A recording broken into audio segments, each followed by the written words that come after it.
Today will be the third lecture in module 3,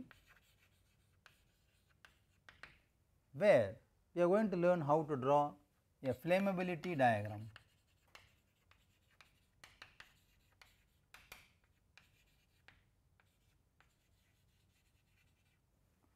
This is the third lecture in module 3, where we are focusing on accident modeling,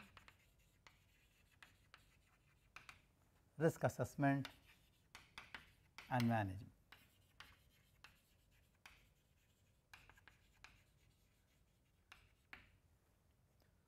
We already said for a fuel mixture to catch fire, we need to know the flammability characteristics of the mixture.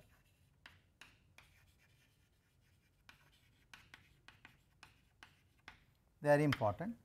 Further, we also know in case of a fire triangle which has got 3 arms, the ignition source being one of the arms, fuel and air. If any one of these is absent, obviously the mixture or the fire hazard will not be present in a given system.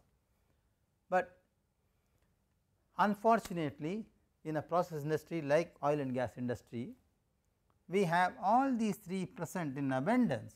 Therefore, it is very difficult really to avoid a fire hazardous situation in a given process mechanism.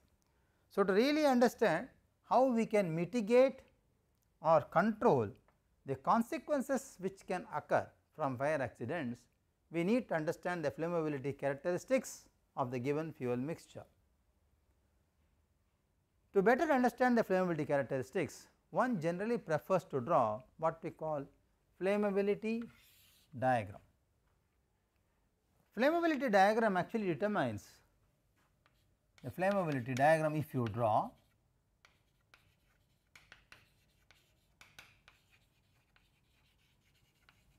determines whether a given mixture is flammable or not.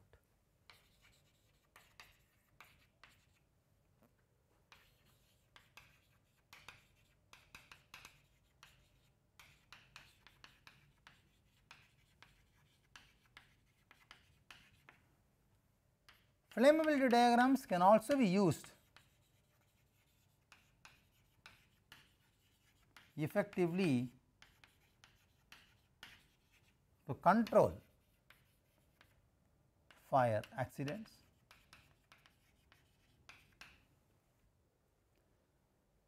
They can even prevent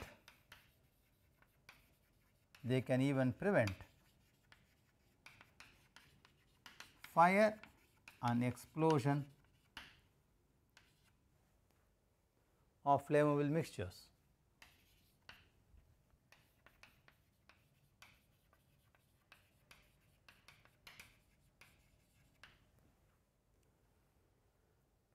Basically, flammability diagram depends on the chemical species. Flammability diagram depends on the chemical composition of the mixture,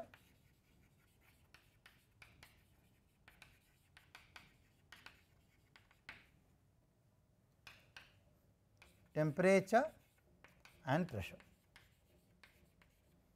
It also requires the prerequisite for drawing a flammability diagram could be the chemical composition of a mixture,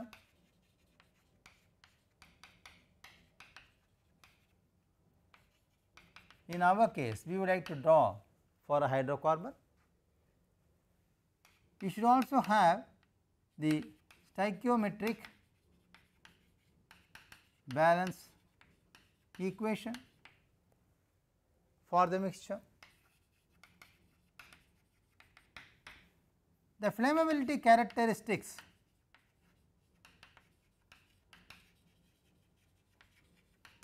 of the mixture, namely limiting oxygen concentration, upper flammability limit, lower flammability limit should be known.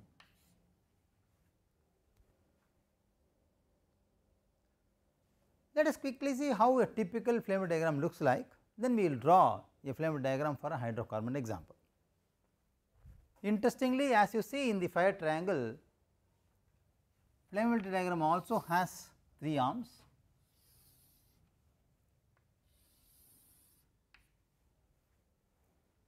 This arm is nitrogen arm, this arm is fuel arm, and this arm is oxygen arm. Interestingly, there is an order by which you can draw this triangle, because this triangle need to be graduated and you need to have calibrated. This triangle starts from 0 to 100, maybe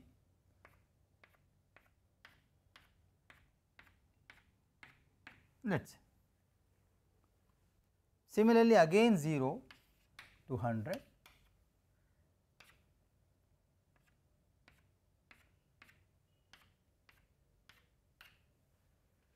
similarly again 0 to 100,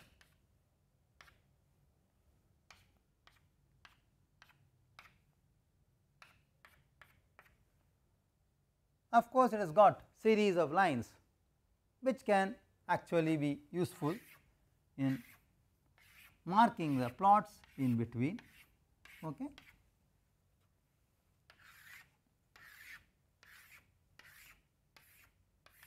Etc. So, there is an order by which this triangle is formed. This is anti-clockwise 0 100 0 100 0 100, nitrogen, fuel, oxygen. That is how this triangle is formed. For a given fuel mixture,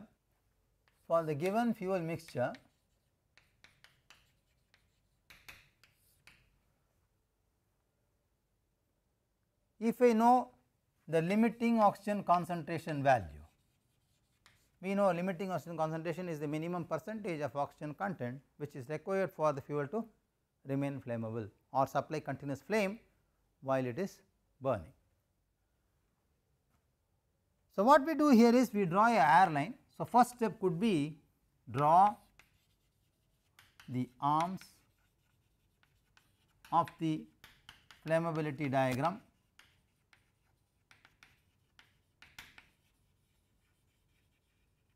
as shown.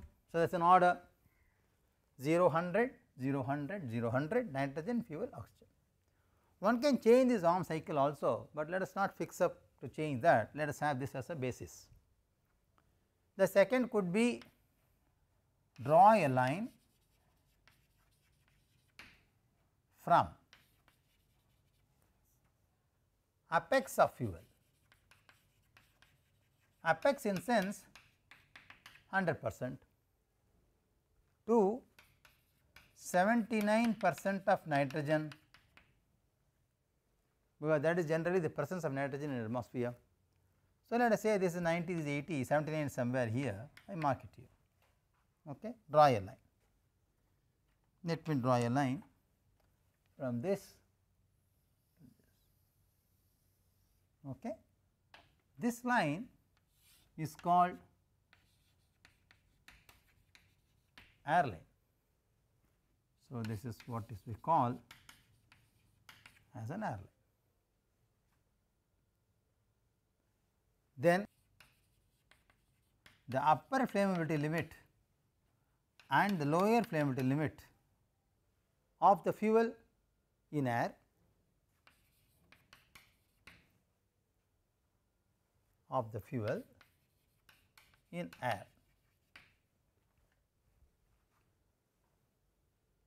So, mark those percentage of upper and lower flammability limits. For example, here project this percentage on the air line column. So, these are the upper and lower flammability limits of the fuel in air. So, this is upper flammability limit of the fuel in air, this is lower flammability limit of the fuel in air. So, what I do is I mark these points on the fuel arm, project it to the airline. Okay. I also know from the stoichiometric balance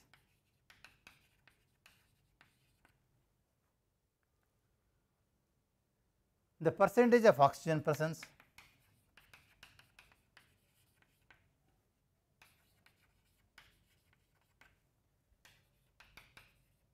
in the chemical reaction or chemical combustion.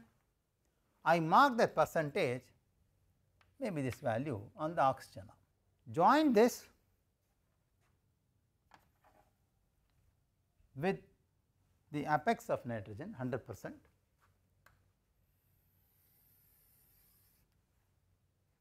okay. This point is percentage of oxygen in combustion, which you will get from the stoichiometric balance equation. I will take up an example and I will draw it again, no problem. So, I have these points marked on the airline is this. There is another line which is showing the stoichiometric balance equation, from which I know the oxygen percentage contribution in the combustion, join that to apex of nitrogen, which is 100%. I also know the limiting oxygen concentration present or required for this fuel to remain flammable.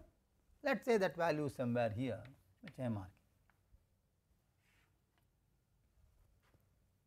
I draw a line. So, mark this point on the oxygen line, that is LOC, draw a line parallel to the fuel arm, okay. Draw a line parallel to the fuel arm. I mean, assume that these two lines are parallel. So, mark this value on the oxygen arm, draw a line parallel to fuel arm. I have drawn a line parallel to fuel.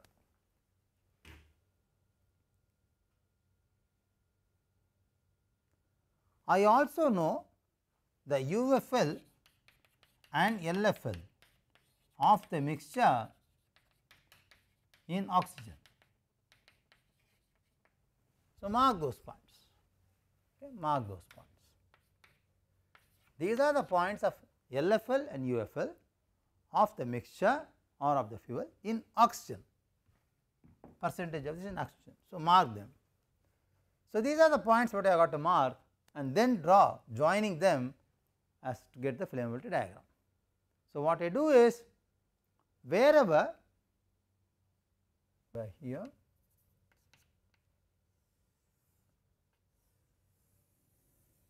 okay, wherever the LOC line, this point is LOC, intersects the stoichiometric balance line, that will be the nose of the flammability diagram.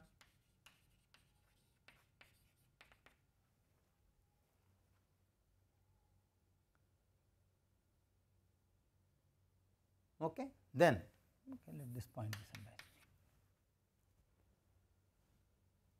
Join a line connecting the UFL to UFL and this, and then back. So, this becomes my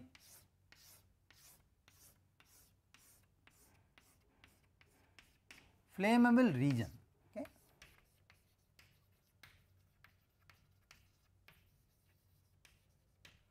So, if my fuel concentration lies somewhere here, it is evident from this figure that my mixture will not catch fire.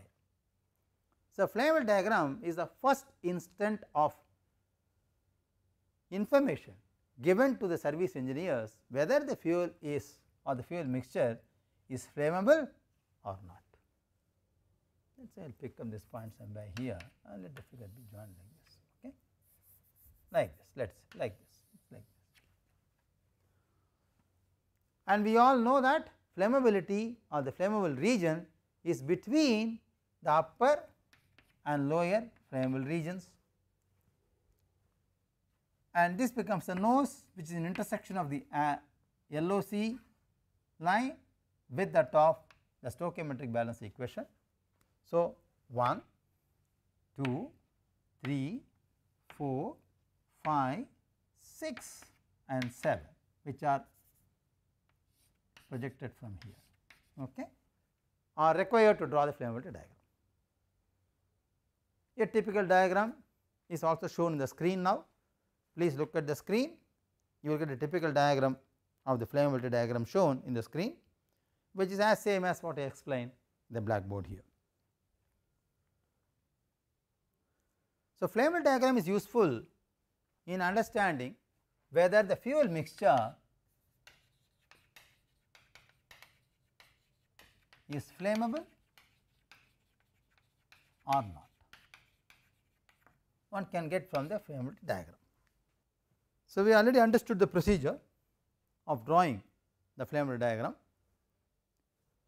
Let us try to take an example. The example is going to be a typical hydrocarbon, and I will draw the flammability diagram on the right hand side here. Let us say we are going to draw the flammability diagram for methane, which is CH4. The flammability limits for methane which are available in chemical engineering handbook. In air, these values are known, which is the lower flammability is 5.3% fuel in air and the upper flammability is about 15% fuel in air. Now, the flammability limits in oxygen is also known for this particular hydrocarbon. The lower flammability limit is about 5.1% fuel in oxygen and the upper flammability limit is about 61% fuel in oxygen. For this specific mixture, the limiting oxygen concentration is found to be 12%. So, these are the given data now to draw the flammability diagram. The next step could be to write the equation for combustion.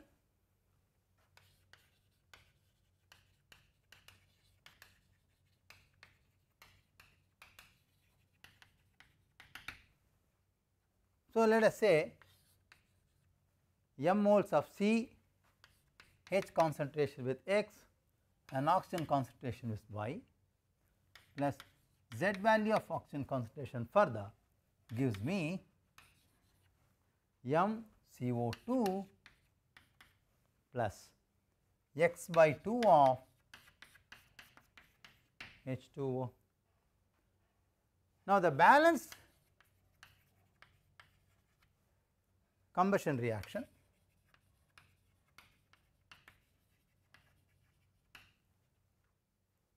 is CH4 for my problem plus 2O2 gives me CO2 plus 2 H2O. You can see here hydrogen is 4, so hydrogen is 4, C is 1 and 1, oxygen is 4, 2 and 2. So, it is balanced equation. I want to compare these two equations, the generic equation, this is for my specific mixture which is methane. Comparing these two, I can always say the Z concentration comparing, we know Z is actually equal to 2. Now, I want to find the stoichiometric point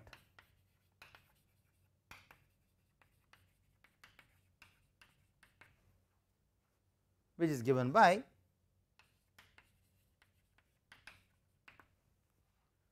Z by 1 plus Z of 100 in terms of percentage in oxygen or percentage of oxygen, let us say. So, in my case this becomes 2 by 3 of 100%, which is about 66.7% of oxygen, which will help me to really find the stoichiometric point on the oxygen arm. Now, let us try to draw the flammability diagram as we explained. So, it has got 3 arms, let us draw the 3 arms.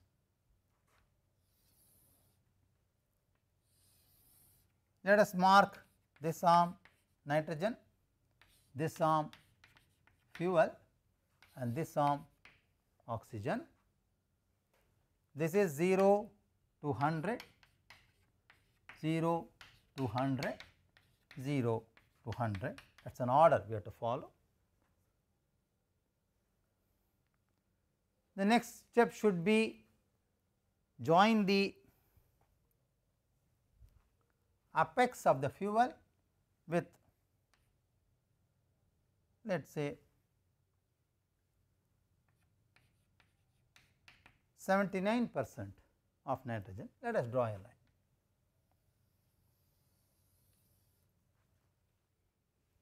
Okay. This is what we call as air line. Now, I mark the UFL and LFL 15 and 5.3 of fuel on the air line. So, I must mark 5.3 and 15 on the fuel projected to air. Okay, let me. Okay. So, I got these points. This corresponds to UFL 15%, this corresponds to LFL 5.3%. I also know the LOC is 12% of oxygen, limiting oxygen concentration. So, mark 12%, 0, 10, 12 is somewhere here. Let us mark LOC, which is 12%. Draw a line parallel to the fuel arm. Let us draw a line parallel to the fuel arm. Draw a line parallel to fuel. Okay, we have drawn a line parallel to fuel.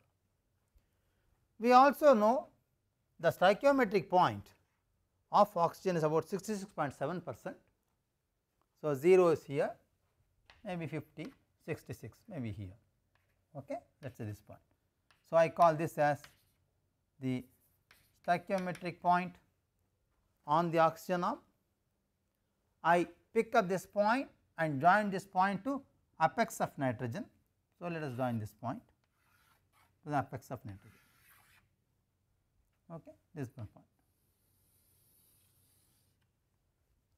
Wherever this line is intersecting my limiting oxygen concentration line, I mark that as the nose of the curve. That is the nose of the curve. Further, I also mark LFL and UFL of the fuel in the oxygen arm, which I will mark them here 61%. So, somewhere here. So, these are the UFL points, mark this point and mark this point. These are the UFL and LFL points of the fuel in oxygen. Earlier they were UFL and LFL of the fuel on air. Therefore, I marked on the fuel, projected on air. Now, I know these points on the oxygen arm itself, I mark these points. So, now I can draw the flammability diagram by joining this point, pass through this point, pass through this point, come to the nose, pass through this point and come here. So, now the hatched portion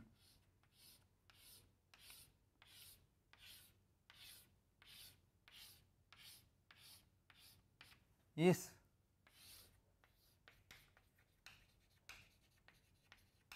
flammable region. For example, by any chance you add more oxygen by oxygen supply or change the chemical composition of the mixture by the process or change the limits of the mixture because of temperature variation. We already know the LFL and UFL limits change with increase and decrease in temperature and pressure. We already saw that in the last lecture. So, by adjusting the temperature and pressure in the processing industry or the process line, by changing the chemical composition of the mixture because of adding some ingredients in the process or by adding oxygen, fresh oxygen or fresh air into the process line, one can always bring down the concentration of this in such a manner that the concentration will not fall in the flammable region at all.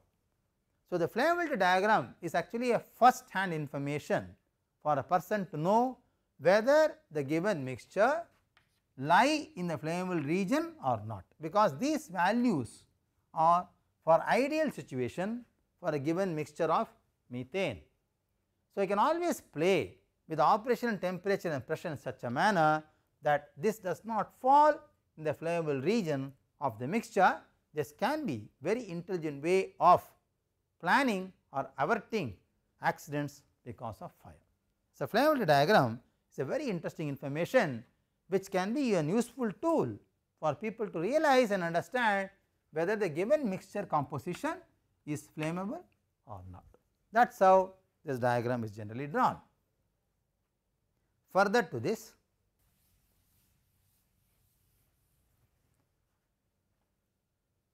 once the flammability region is located and the mixture lies in flammable region, then there is always a possibility that the mixture can explode or it can catch fire. In both the cases, it has got an energy what we call ignition energy,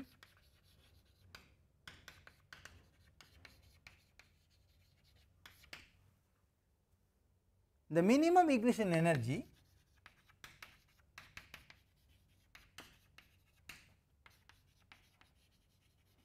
that is MIE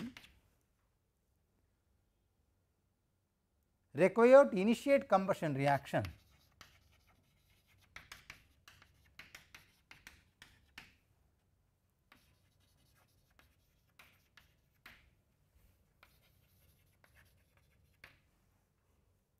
of hydrocarbons of mixture, let us say hydrocarbons,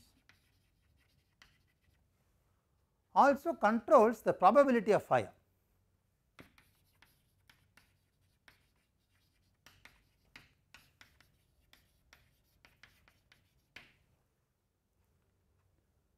Therefore, all flammable materials should require a minimum ignition energy. So, that is the concept here. So, all flammable material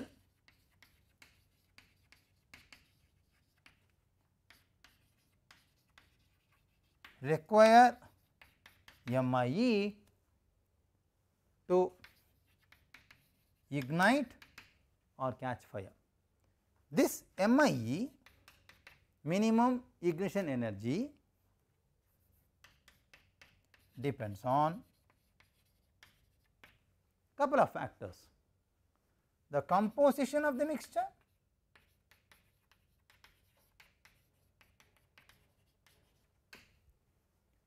the concentration,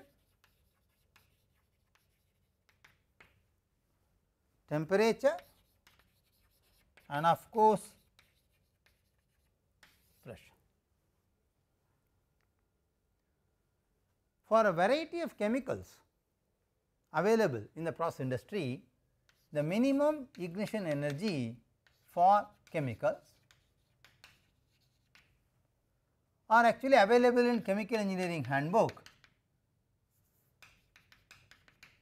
I will show you quickly a table. So, kindly look at the table shown on the screen now. for different chemical like acetylene, benzene, butadiene, butane, hexane, ethane, ethene, hydrogen, methane and propane, the minimum ignition energy which is required to set this mixture to become a flammable set is given in millijoules, which is expressed in the table. So, this is available to us. Therefore, once this is known, then one can always control the possibility of ignition through many ways.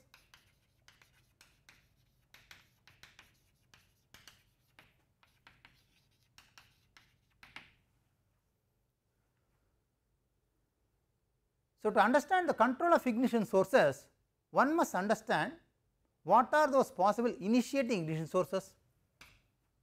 What are the possible initiating ignition source present in a process industry? So, please pay attention to the table shown on the screen now. There are varieties of sources which are commonly present in any working plant, and their percentage contribution in terms of source of ignition is initiated or given here. Electric source is one of the major cause or responsible item for initiating ignition, which is contributing to about 23%.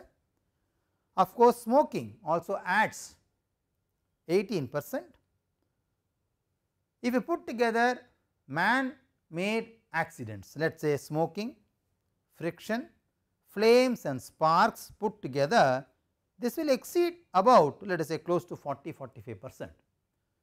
And if you add also a wrong design in terms of electric or overheated material, where the temperature gauges are not properly installed and there is no proper ventilation and there is no proper electric circuit design which is carefully planned for the plant, then the total source of igniting or initiating ignition could be close to as high as 80%.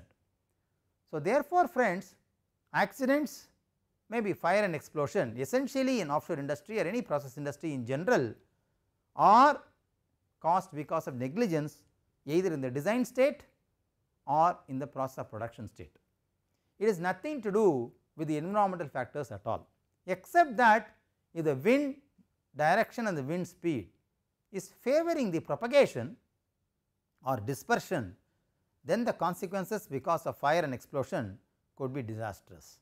Otherwise, initiation always happens from the man made mistakes, maybe the design stage or maintenance stage or during the production stages. We have to realize this. Therefore, given the flammability diagram, understanding the mixture characteristics, understanding the possible minimum ignition energy required for a specific composition, and knowing the ignition sources, one can easily play with these factors to really know how fire and explosion in a given composition of mixture can be greatly controlled. So, flammability diagram becomes a very important source of information for accident prevention and also to learn about the possibility or probability of accidents in terms of fire and explosion in any process industry. Of course, the firearm or the fire triangle, where all the three arms are inevidently present in offshore industry, will always make this industry highly vulnerable for fire and explosion. Therefore, one has to carefully design the electrical layout, one has to have enough working environment comfortable in terms of open air ventilation, and one should also carefully see that small mistakes like sparks, flammable substances inventory being stocked, etc., should be avoided. So, that if that is the case or an exercise or an example considered in mind while approaching safety in process industry, it is very evident that fire and explosion accidents can be easily averted or can be at least controlled even if they occur. Thank you very much.